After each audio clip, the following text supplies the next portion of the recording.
रामगढ़ गांव का एक निवासी रामलाल यादव, पेशे से वो एक किसान है। इस बरसात में उनकी सारी फसल नष्ट हो जाने के कारण वे गांव के कई लोगों से कर्ज लिया है। उस दिन दोपहर को गांव के जमींदार का खास आदमी मंगल रामलाल के घर पहुंचा। रामलाल, अरे रामलाल। जी बोलिए मालिक, प्रणाम। अरे तू वो सब छोड़, जमींदार साहब ने मुझे भेजा है। तूने उनसे जो कर्जा लिया था वो उनको अब वापस कब कर रहा है, बता तो। दरअसल इस बरसात में मेरी सारी फसल बर्बाद हो गई है मंगल जी। आप मुझे थोड़ा सा वक्त दे दीजिए, मैं लौटा दूंगा पैसे। सुन रामलाल, इतना समय नहीं है, बहुत दिन हो गए। तू अगले 2 दिनों के अंदर सारा पैसा ब्याज समेत चुका देगा, समझ गया? नहीं तो तेरा बुरा हाल करके इस गांव से निकाल दिया जाएगा, मैं ये बता दे रहा हूं तुझे। ये कहकर मंगल उस घर से चला गया, पर उसके तुरंत बाद घर में आए राघव। ए रामलाले, तूने मेरे इतने पैसे जो उधारी लिया है वो नहीं लौटाने का मन बना लिया क्या रे? नहीं, ऐसा मत कहिए राघव जी, ऐसी बात नहीं है। मैं लौटा दूंगा आपके पैसे, बिल्कुल। वो सब मैं नहीं जानता। अगले हफ्ते के अंदर तू मेरा सारा पैसा मुझे वापस लौटाएगा, समझा? नहीं तो देख लेता हूं तुझे मैं। रामलाल के घर से राघव चले जाने के बाद रामलाल मन ही मन सोचने लगा, हाय रे मेरी किस्मत, अब मैं क्या करूं? इतने सारे पैसे मैं कैसे लौटाऊं? मेरा तो सब कुछ खत्म हो गया। सब लोगों के ताने सुनने से अच्छा कि मैं मर ही जाऊं। गांव के पश्चिम दिशा में एक नदी है। उस दिन सुबह मंगल उस नदी की किनारे से जा रहा था। तभी अचानक नदी किनारे एक पेड़ की ओर उसकी नजर पड़ी। अरे ये मैं क्या देख रहा हूं? अरे कोई है इधर, जल्दी जल्दी आओ। क्या हुआ ये? गांव के सभी लोग उस पेड़ की ओर दौड़ के आए। राघव भी था उस भीड़ में। ये क्या? ये तो रामलाल है। लगता है ये कल रात की कहानी है। तू ऐसे गले में रस्सी डालकर मर गया क्या? मेरा सारा पैसा, फूटी किस्मत मेरी। क्या करेगा बेचारा, बाजार में इतना कर्जरू बन गया था, मरने के अलावा कोई चारा तो बचा नहीं। चलो छोड़ो, अब इस लाश को तो ठिकाने लगाना होगा कहीं। फिर कुछ गांव वालों ने मिलकर रामलाल की लाश को पेड़ से उतार के गांव से दूर एक जमीन पर गाड़ दिया। उस दिन दोपहर को मंगल अपने घर जा रहा था। रास्ते में जमींदार साहब के साथ उसकी मुलाकात हो गई। क्या बात है रे मंगल, सुबह उधर बहुत शोर शराबा हो रहा था। अरे और क्या कहूं जमींदार साहब, वो किसान है ना रामलाल, कल रात को नदी के किनारे उस पेड़ पर लटक कर मर गया। क्या कह रहा है? मेरा सारा पैसा बर्बाद हो गया। मर जाता लेकिन मेरा पैसे लौटा कर तब ना। क्या कहना, अब यही तो किस्मत है। कुछ दिन इसी तरह बीत गई। एक रात मंगल नदी के किनारे के रास्ते से घर लौट रहा था।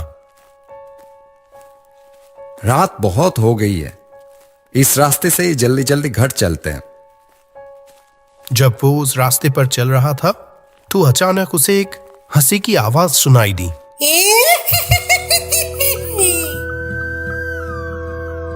किसे की? हाँ, हंसने की आवाज आ रही है लगता है ना। इतनी रात को यहां कौन हंस रहा है? उसी क्षण मंगल को महसूस हुआ जैसे कि कोई उसके ठीक पीछे खड़ा है। जैसे ही वो पीछे मुड़ा, एक काली साया जैसे अचानक दूर चली गई। वो क्या था? क्या देखा मैंने? नहीं नहीं नहीं नहीं, मुझे जल्दी से घर जाना होगा। अगले दिन रात राघव भी उसी रास्ते से अपने घर लौट रहा था। देवगढ़ से लौटते लौटते बहुत देर हो गई आज। जो भी हो, जल्दी जल्दी चलता हूं। वहां मेरी भाग्यवान कितनी देर से मेरा इंतजार कर रही है। चलते चलते राघव को भी अचानक उस हंसी की आवाज सुनाई दी।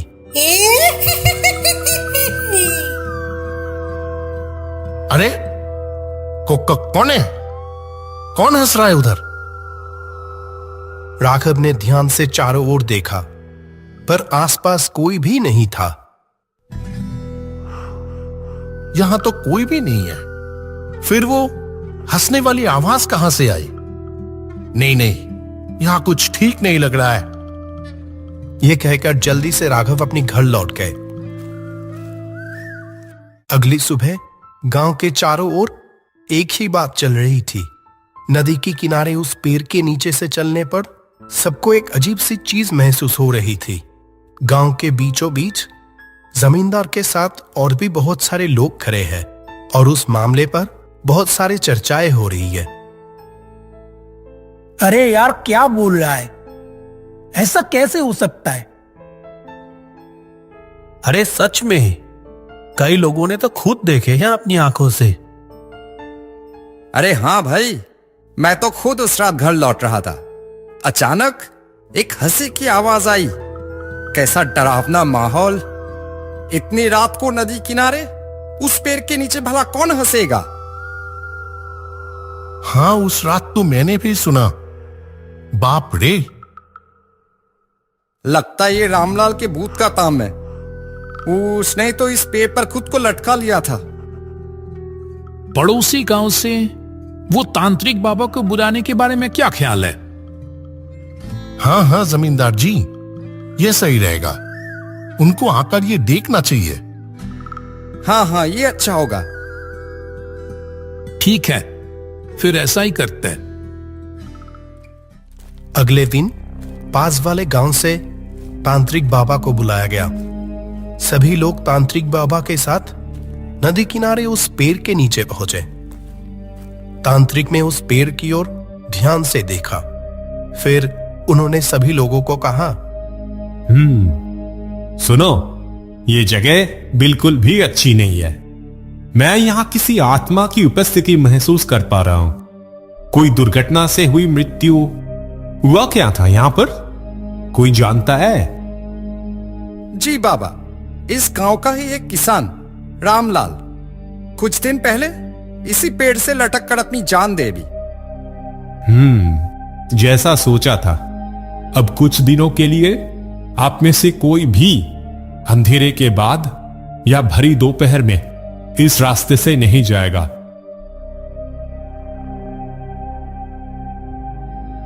मैं मंत्र पढ़कर इस जूते को पेड़ से बांध दे रहा हूं। कोई भूल कर भी इस जूते को यहां से मत खोलना, नहीं तो अनर्थ हो जाएगा। ठीक है बाबा।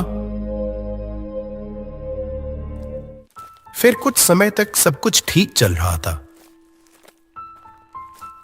एक दिन अचानक गांव में एक चोर घुस आया। आज इस गांव से बहुत कुछ चुराया हूं, ये दूर के बाजारों में बेच दूंगा, फिर तो बहुत सारे पैसे। वो चोर चोरी का माल अपने थैले में रखकर नदी किनारे से भाग रहा था। तभी अचानक उसकी नजर वहां उस पेड़ पर पड़ी। अरे अरे, उस पेड़ में एक जूता नहीं बंधा हुआ है। चलो चलो, उस जूते को भी रख लेता हूं, छोड़ जाने में क्या फायदा। फिर उस चोर ने पेड़ से जूते को खोल के अपनी थैली में डालकर वहां से चला गया। तभी से गांव में दहशत शुरू हो गई। आज तो कितनी देर तक बैठा रहा, सारी मछलियां फिर भी नहीं बिकी। चलो छोड़ो, घर जाकर भाग्यवान को कहूंगा मछलियां सारे पकाकर खिलाए। बहुत मजा आएगा। गांव का मछुआरा हरी अपनी मछली भरी टोकरी लेकर पड़ोसी गांव के बाजार से लौट रहा था। तभी अचानक ये क्या हुआ? मेरी टोकरी अचानक इतनी हल्की क्यों लगने लगी? इतनी हल्की तो ये हो नहीं सकती। हरी ने टोकरी अपने सिर से नीचे उतारी तो उसमें एक भी मछली नहीं थी। आश्चर्य होकर जैसे ही ऊपर की ओर देखा तो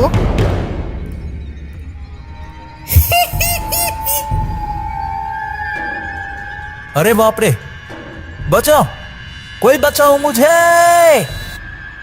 ये कहकर हरी पागलों की तरह वहां से भाग गया। अगले दिन इस जमींदार से थोड़े पैसे कैसे निकाले जाएं, वही दिमाग में चल रहा है। पूरा दिन मुझसे काम करवाएगा और फिर मुझे ही सुनाएगा। नहीं नहीं, मैं ये हर दिन बर्दाश्त नहीं कर सकता। ठीक उसी समय जब वो उस पेड़ के पास पहुंचा, अचानक एक ठंडी सी हवा बह गई। ये क्या, अचानक इतनी ठंडी हवा?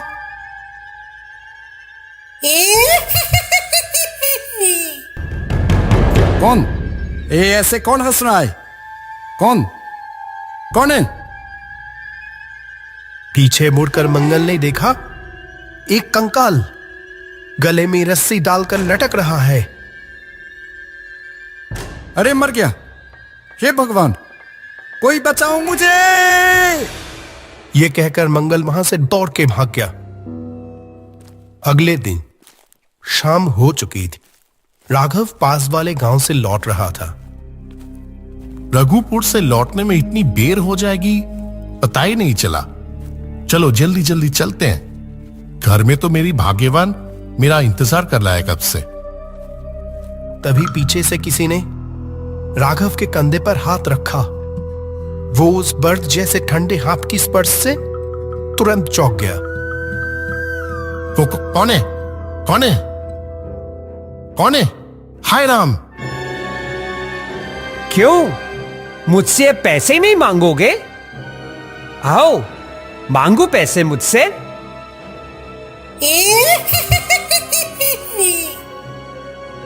ए राम राम राम राम राम राम राम, मुझे नहीं चाहिए पैसे, मर गया रे।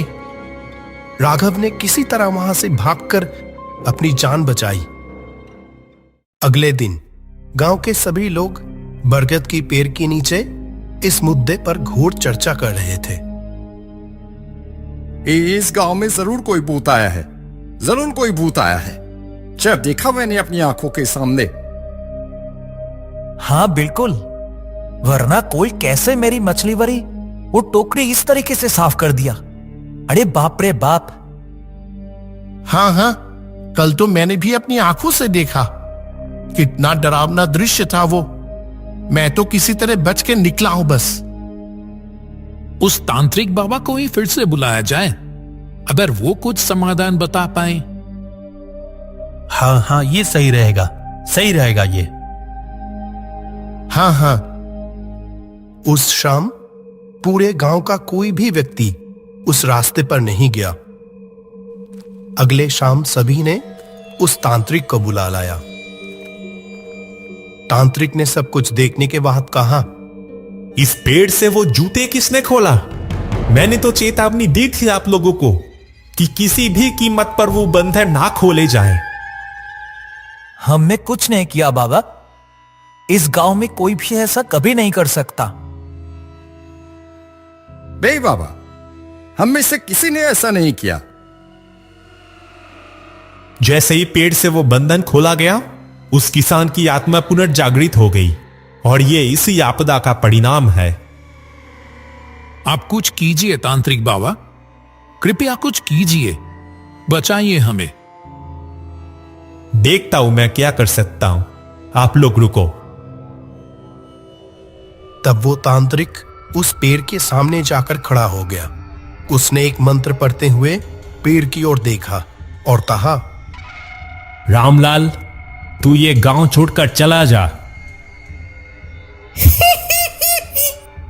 मैं इस गांव छोड़कर कहीं नहीं जाऊंगा।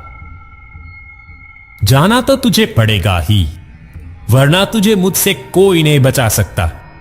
मैं अच्छी तरह से कह रहा हूं, चला जा यहां से। मैं किसी भी कीमत पर नहीं जाऊंगा। रुक तू। ओम ह्रीं क्रीं चामुंडाय नमः।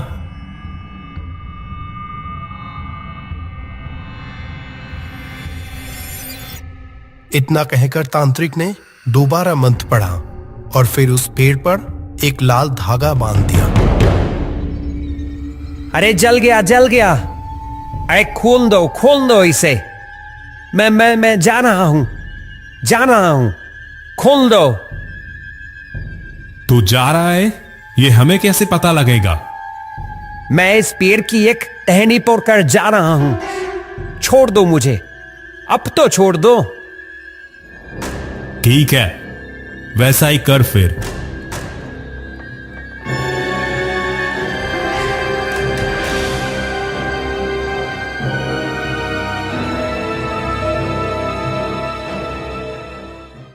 ये लीजिए, इस तावीज को गांव के किसी भी पवित्र स्थान पर जमीन पर गाड़ देना। लो, अब और कोई डर नहीं। अभी ये गांव रामलाल की आत्मा से मुक्त हुआ। प्रणाम बाबा, आपका बहुत बहुत शुक्रिया। फिर वो तांत्रिक वहां से चला गया और उसके बाद पूरा रामगढ़ गांव भी सचमुच उस दहशत से मुक्त हो गई।